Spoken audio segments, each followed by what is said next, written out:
नमस्कार, city light में स्वागत है आप सभी का। मैं हूं आपके साथ श्रवण तंबोली। इस बुलेटिन में देखेंगे दिन भर की तमाम बड़ी खबरों को विस्तार से। 20 जुलाई को केंद्रीय गृह मंत्री अमित शाह के इंदौर दौरा है, लेकिन लगातार हो रही बारिश से बीजेपी नेताओं की सांसें फूल हुई है। बस कुछ ही घंटे बाकी है और ऐसे में पूरे परेड ग्राउंड को वाटर प्रूफ कवर करना है। 200 से ज्यादा मजदूर मौके पर बारिश में भी काम कर रहे हैं। जायजा लिया हमारे संवाददाता रवि हेमराज सिसोदिया ने।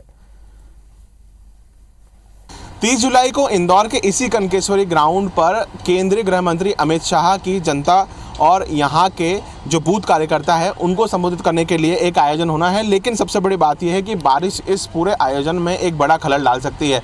अभी फिलहाल आप देख रहे हैं कि युद्ध स्तर पर यहाँ काम चल रहा है, 24 घंटे यहाँ काम चल रहा है।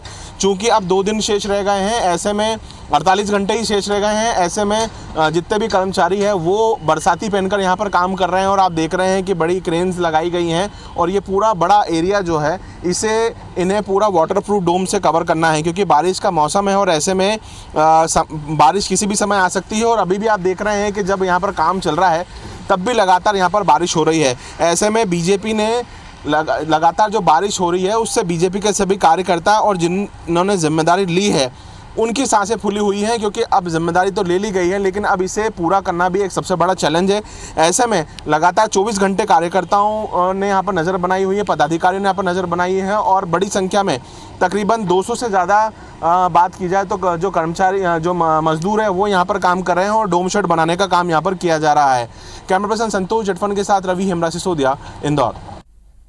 भोपाल कांग्रेस दफ्तर में कांग्रेस पान व्यापारी प्रकोष्ठ का प्रदेश स्तरीय सम्मेलन आयोजित किया गया, जिसमें पीसीसी अध्यक्ष कमलनाथ शामिल हुए और कई लोगों को कांग्रेस की सदस्यता दिलाई गई। कमलनाथ ने सम्मेलन को संबोधित करते हुए कहा कि आपके सम्मेलन में आकर खुशी हुई, मैं आपसे पहले ही मिलना चाह रहा था। अब 4 महीने बाद प्रदेश में चुनाव होने वाले, ये चुनाव किसी पार्टी का नहीं, प्रदेश के भविष्य का है। आप चिंता मत कीजिए, आपकी कई मांगे बहुत आसान है। 15 महीने में अपनी नीयति और नियत का परिचय दिया था। हमने 27 लाख किसानों का कर्जा माफ किया था। उन्होंने सीएम पर तंज कसते हुए कहा कि शिवराज सिंह चौहान ने 22,000 घोषणा की, चुनाव से पहले उनको बहनें याद आती हैं। शिवराज सिंह चौहान की घोषणा मशीन डबल स्पीड से चल रही है। सच्चाई का साथ देंगे तो प्रदेश की तस्वीर बदलेगी। 4 महीने में चुनाव है। ये चुनाव किसी उम्मीदवार का नहीं, केवल किसी पार्टी का नहीं, ये चुनाव मध्य प्रदेश के भविष्य का है। कि ये जो मांगे, बहुत सारी मांगे रखनी है, बहुत सारी तो बहुत साधारण मांगे हैं और मैं आपको निराश नहीं होने दूंगा। छत्तीसगढ़ की 12 जातियों को अनुसूचित जनजाति में शामिल किए जाने पर श्रेय लेने की होड़ मची हुई। मंत्री रविंद्र चौबे ने कहा कि इसके लिए सबसे पहले मुख्यमंत्री भूपेश बघेल ने केंद्र को पत्र लिखा था। वहीं विधायकों की सुरक्षा हटाए जाने के सवाल पर कहा कि जनप्रतिनिधियों की सुरक्षा की समीक्षा होती है, समीक्षा के आधार पर सुरक्षा घटती और बढ़ती है। किसी को सुरक्षा चाहिए तो सुरक्षा मिल जाएगी। मंत्रिमंडल के स्तर पे चर्चा हुई है और जिन जिन विभागों में संविदा और इस तरीके से कर्मचारी हैं उनकी जानकारी मंगाई जा रही है। शीघ्र इसमें निर्णय लिया जाएगा। छत्तीसगढ़ में तेजी से फैल रहे आई फ्लू को लेकर सरकार एक्शन मोड में है। स्वास्थ्य विभाग ने सभी कलेक्टर और जिला शिक्षा अधिकारियों को इस बीमारी पर सतत निगरानी रखने और अलर्ट रहने के निर्देश दिए। सीएम के निर्देश के बाद स्वास्थ्य मंत्री टीएस सिंहदेव ने आई फ्लू बीमारी के फैलाव को लेकर स्वास्थ्य विभाग के अधिकारियों की बैठक ली। बैठक के बाद टीएस सिंहदेव ने कहा कि इस बीमारी से घबराने की जरूरत नहीं है, सतर्क रहें।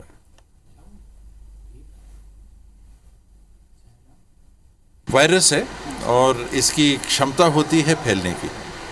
वायरस एक है तो एक से दूसरे को हवा से ये आसानी से जा सकता है। स्टेरॉइड वाली एंटीबायोटिक्स को लेने से हमको बचना है। सुकमा में 5 साल की बच्ची के साथ दुष्कर्म के मामले में भारतीय जनता महिला मोर्चा ने प्रदर्शन किया। राजधानी रायपुर में गृह मंत्री ताम्रध्वज साहू के बंगले का घेराव करने की कोशिश की। आकाशवाणी चौक से महिला मोर्चा की कार्यकर्ता पैदल मार्च करते हुए गृह मंत्री के बंगले की ओर बढ़े, जिन्हें चौक में पुलिस ने बैरिकेड लगाकर रोक दिया। इस दौरान उनकी पुलिस के साथ झूमाझटकी हुई। महिला मोर्चा की कार्यकर्ताओं ने बैरिकेड्स में चढ़कर नारेबाजी की। कुछ कार्यकर्ताएं बैरिकेड्स लांघकर सिविल लाइन चौक तक पहुंच गए। वहां पर तैनात पुलिस वालों ने रोका तो वह बैठकर नारेबाजी करने लगी। महिला मोर्चा की प्रदेश अध्यक्ष शालिनी राजपूत ने सुकमा की घटना के लिए प्रदेश सरकार को जिम्मेदार ठहराया।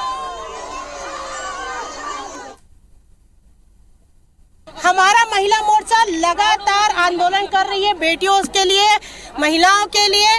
ताकि ये गृह मंत्री भी जागे कि उनका काम होता है सुरक्षा देना, लेकिन आज हमारी बहन बेटियां असुरक्षित है इस सरकार में। छत्तीसगढ़ स्टेट पावर कंपनीज के कर्मचारी अधिकारियों ने ओल्ड पेंशन स्कीम जल्द से जल्द लागू करने की मांग की। कर्मचारी अधिकारियों ने मांग पूरी नहीं होने पर 6 सितंबर से अनिश्चितकालीन हड़ताल पर जाने का ऐलान कर दिया। पावर कंपनी में वैसे तो कई कर्मचारी अधिकारी संगठन काम करते हैं, लेकिन ओल्ड पेंशन स्कीम की मांग को लेकर सभी संगठनों ने एक संयुक्त मोर्चे का गठन किया। वहीं इस मामले में ऊर्जा मंत्री टी.एस. सिंहदेव का कहना है कि सरकार पावर कंपनी के कर्मचारी अधिकारियों की मांग को लेकर गंभीर है और उन्हें हड़ताल करने की नौबत नहीं आएगी। कि हमने एक डाटा भी बनाया हुआ है जिसमें 2075 तक विद्युत मंडल में किसी भी प्रकार का कोई भी इसके लिए अतिरिक्त भार नहीं आएगा। काली पट्टी बांधकर पूरे कर्मचारी विगत 8-10 दिनों से कार्य कर रहे हैं कि अगर मांगे पूरी नहीं किया गया तो हम लोग दिनांक 18 अगस्त को हम एक दिवसीय अवकाश पे और आवश्यकता पड़ी तो अनिश्चितकालीन हड़ताल पर भी हम जा सकते हैं। मैं तो उनसे निवेदन करूंगा कि हड़ताल वाली बात ना सोचें। मेरे से भी उनके समूह मिले थे और ओपीएस की बात उनने रखी है। मैंने सीएस साहब के पास भी उसको भेज दिया है, जहां मुख्यमंत्री जी ने कहा है कि ये सारे प्रकरण चीफ सेक्रेटरी से वेट होके वो सभी से जानकारी ले लेंगे और फिर कार्रवाई करेंगे। तो इस मुद्दे पे स्ट्राइक में जाने की बात नहीं है, क्योंकि ये विचार में है। दिया जा सकता होगा तो जरूर दिया जाएगा। मध्य प्रदेश के 6 कर्मचारी संगठनों ने राजधानी के सतपुड़ा भवन के सामने अपनी लंबित मांगों को लेकर धरना प्रदर्शन किया।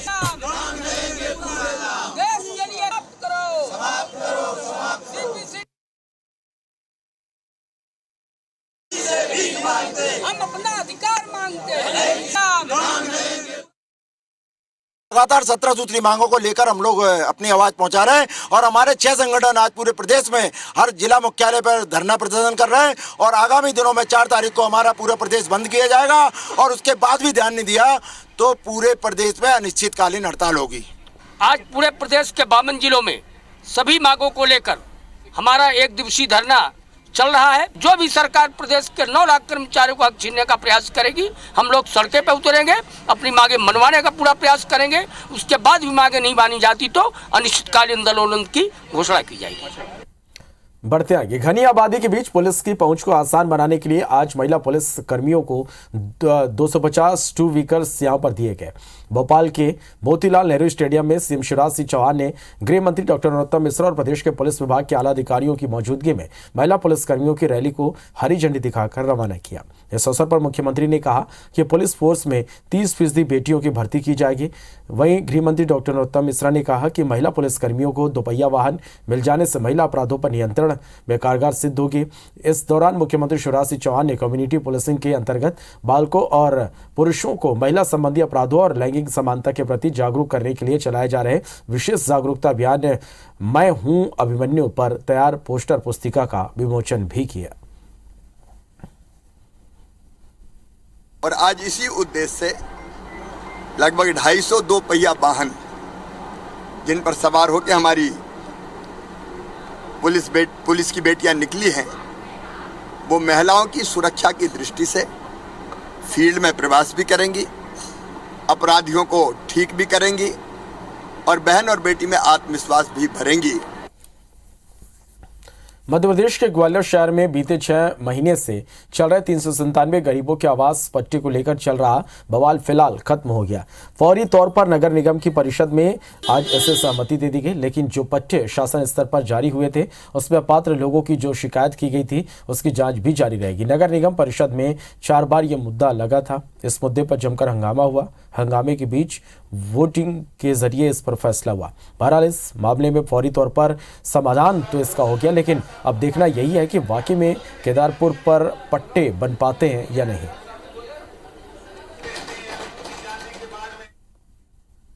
एलिगेशन ये है, हमने डिसेंट नोट कराया था, उसमें डिसेंट भी नोट नहीं किया, बहुमत भी अपने पार्षदों से हाथ उठवा के पास करा दिया, क्योंकि इसमें जो केदारपुर का मामला है इसमें अनियमितता हैं, जो लोगों को पैसे पहुंच चुके हैं। आप देख रहे हैं शिकायतें हो रही हैं, रोज पेपरों में छप रही हैं। कि जो वो एलिगेशन लगा रहे थे वो सरासर गलत है और उनकी मंशा ही नहीं थी कि पास हो, क्योंकि वो चिल्लाते ज़्यादा है कि गरीबों के पक्ष में आज सब सामने आ गया कि कौन पक्ष में और कौन विपक्ष में। केदारपुर वाला बिंदु बड़ा महत्वपूर्ण था, क्योंकि ज़रूरतमंद गरीबों के हित में था। वोटिंग हुई तो उक्त प्रस्ताव के पक्ष में 33 और विरोध में 26, इसलिए उक्त बिंदु को स्वीकृत किया गया। इंदौर शहर की सफाई व्यवस्था जांचने के लिए केंद्रीय स्वच्छता सर्वेक्षण की टीम कभी भी आ सकती है और इसे लेकर नगर पालिका ने सफाई व्यवस्था दुरुस्त कराने में जुट गई है। लोगों को सफाई के प्रति जागरूक करने के लिए वॉल पेंटिंग भी कराई जा रही है। हालांकि लोगों का कहना है कि दीवारों पर अच्छे स्लोगन लिखने के साथ ही पालिका को कुछ कूड़ा निस्तारण और स्वच्छता प्रबंधन पर भी ध्यान देना होगा। दुकानदारों को डस्टबिन रखने और कचरा न फैलाने के लिए भी जागरूक किया जा रहा। वहीं इंदौर में अवैध रूप से लगे होर्डिंग्स के साथ साथ एडवर्टाइजिंग बोर्ड भी हटा लिए गए हैं ताकि इंदौर की सुंदरता हर ओर से झलक सके। दृष्टि से तैयार है। हम लोग इंतज़ार कर रहे हैं कि अब सर्वेक्षण की टीम आए और जितने भी पैरामीटर्स हैं, जितने भी टूल किट में बिंदु हैं, उस सब पे इंदौर नगर निगम की टीम, सफाई मित्र और इंदौर की जनता भी सर्वेक्षण के लिए तैयार है। जितने अवैध होर्डिंग लगे हैं उन पे हम लगातार कार्रवाई करते हैं। इसके लिए कोई अलग से अभियान चलाना ऐसा नहीं है। जब जहाँ जैसे ही पता चलता है तुरंत रिमूवल की जाती है।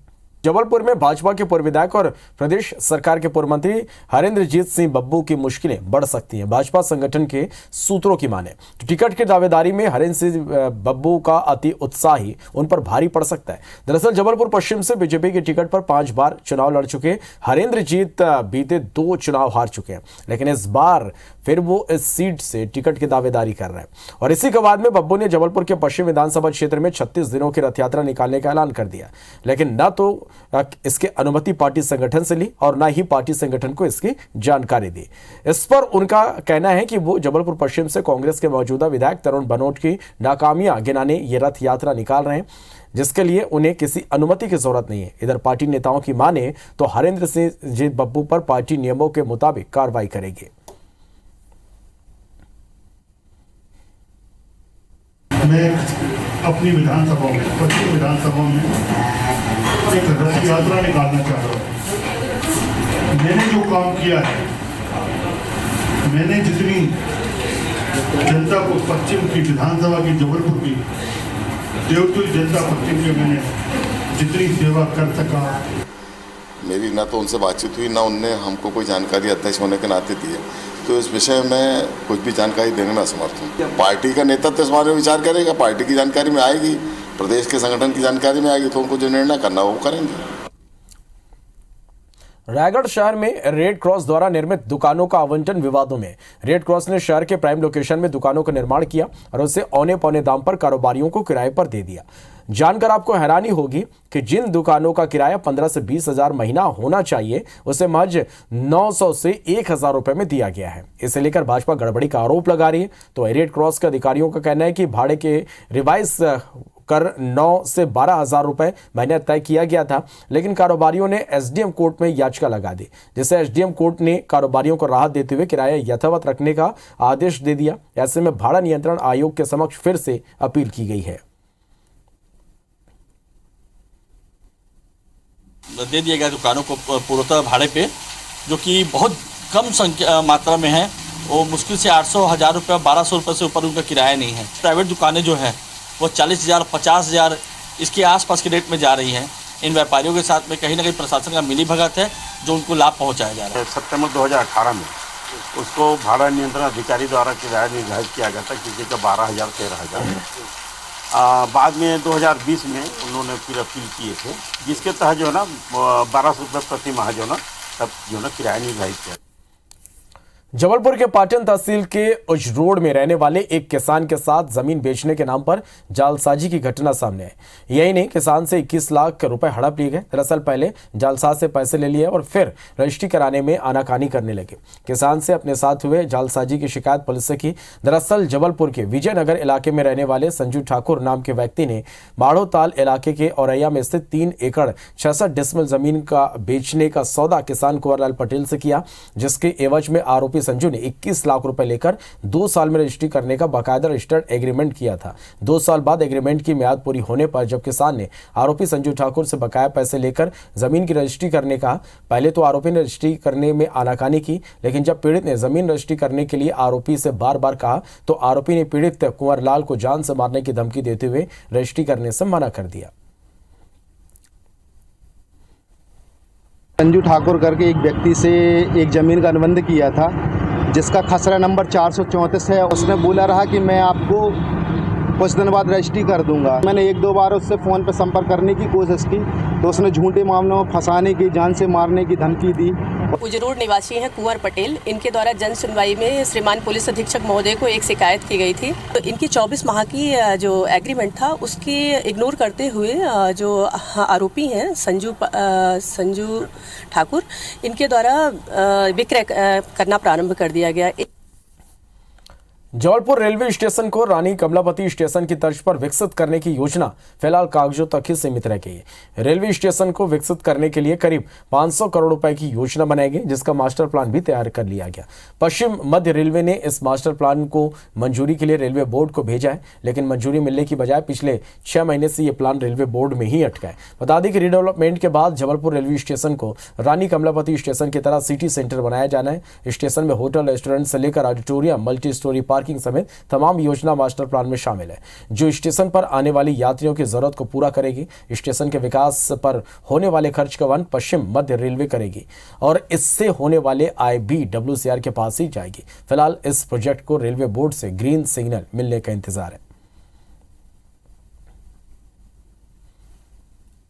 जबलपुर का रीडेवलपमेंट विश्व स्तरीय, जैसे आपने बताया, रानी कमलापति की तर्ज पे ही होगा और उसमें एक जैसे रूफ प्लाजा वाला कॉन्सेप्ट पे उसका रीडेवलपमेंट होगा।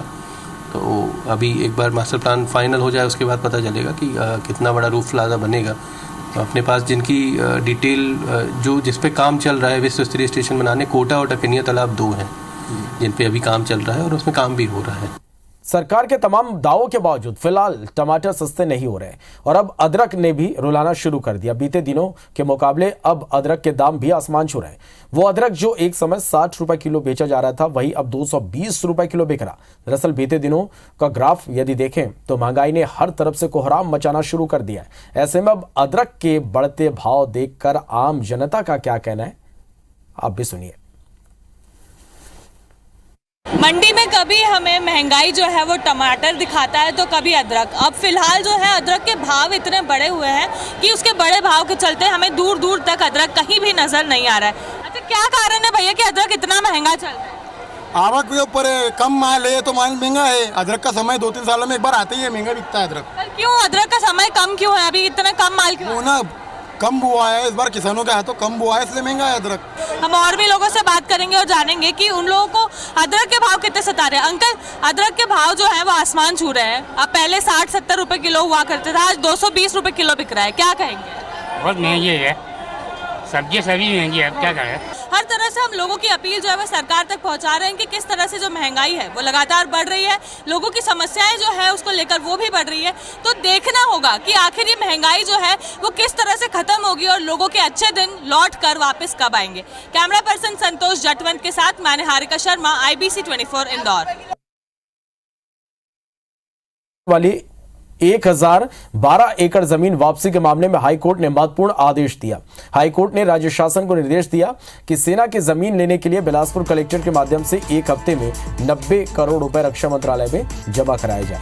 साथ ही रक्षा मंत्रालय को निर्देश दिया कि यह राशि जमा होने के हफ्ते भर में जमीन राज्य शासन को वापस की जाए।